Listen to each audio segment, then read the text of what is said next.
Good morning students, here Seema Sharma, PGT Biology from Suraj School.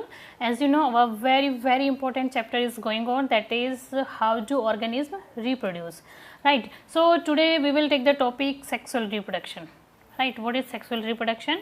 Firstly, we will discuss about sexual reproduction in plants, and later on we will discuss about sexual reproduction in animals, in human beings, right? So what is sexual reproduction? Sexual reproduction means involvement of two parents. It's a sexual reproduction. It's a basic difference between asexual reproduction and sexual reproduction. Asexual reproduction in which only one parent can involve, and sexual reproduction in which two parents can involve. Sexual reproduction in human beings, the mode of reproduction with involvement of two individuals with two different sexes, male and female.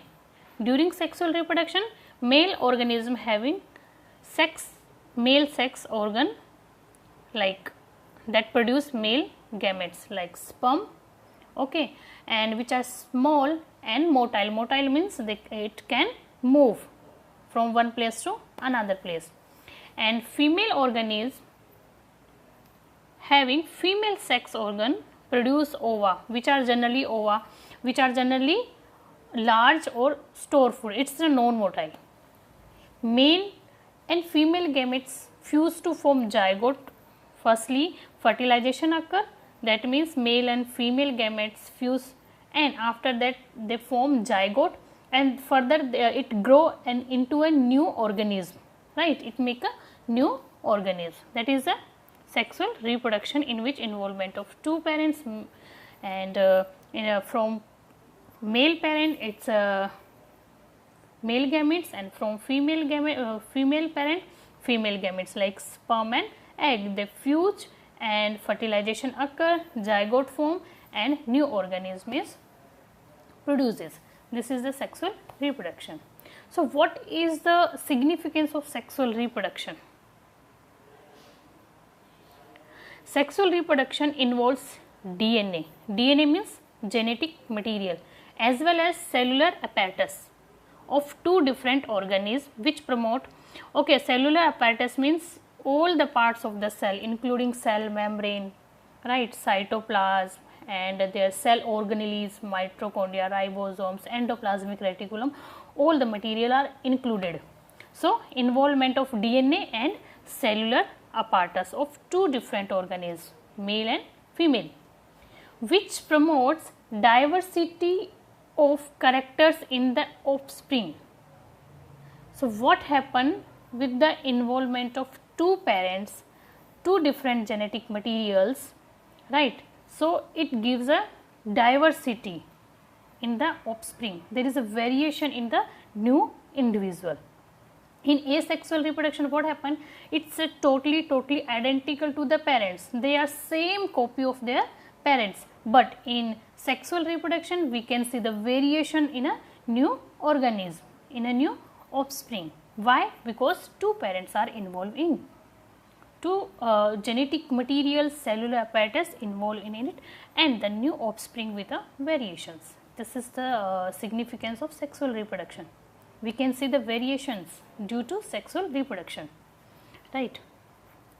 Since gametes are derived from different organisms,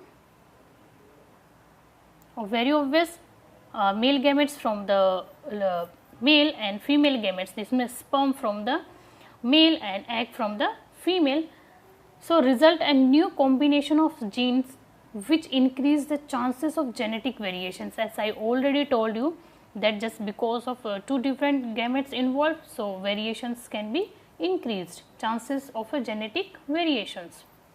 Sexual reproduction result in the origin of new species, because variations are going on, so new species can be arises, okay, just because of variations.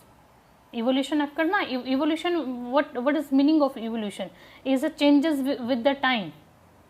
So changes occur due to variations, and variations occur due to sexual reproduction.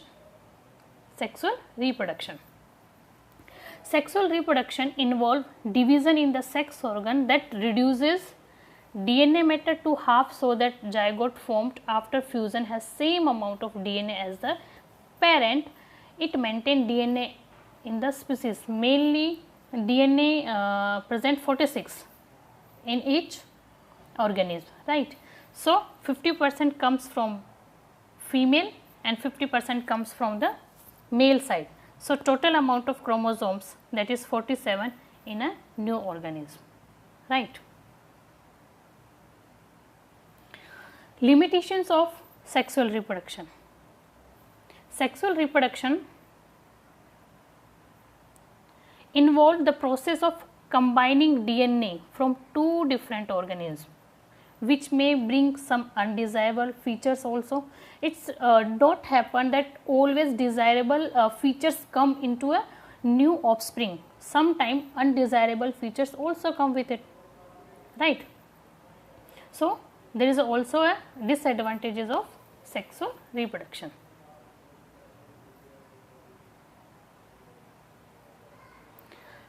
Now, sexual reproduction in plants. We will start sexual reproduction in plants.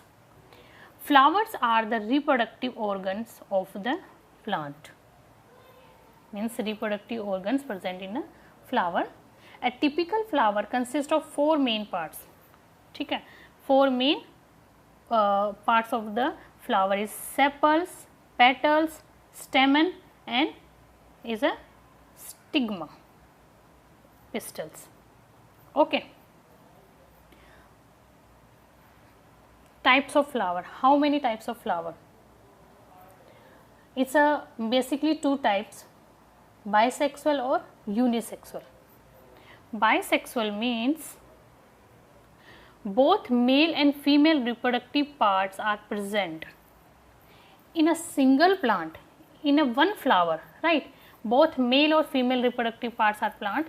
This kind of flowers is known as bisexual flowers. Example are hibiscus and mustards.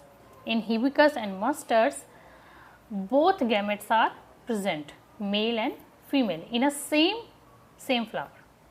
Unisexual flower means here is present either male or female reproductive part, right? It can be a male reproductive part, it can be female reproductive part. Example, papaya and watermelon. Here is a structure of flower. So in next lecture we will discuss structure of flower and then pollination. Okay. Okay student, I hope all the things that I want to clear with you is clear. If you have any kind of query, then discuss with me in a query session. Thank you and have a nice day.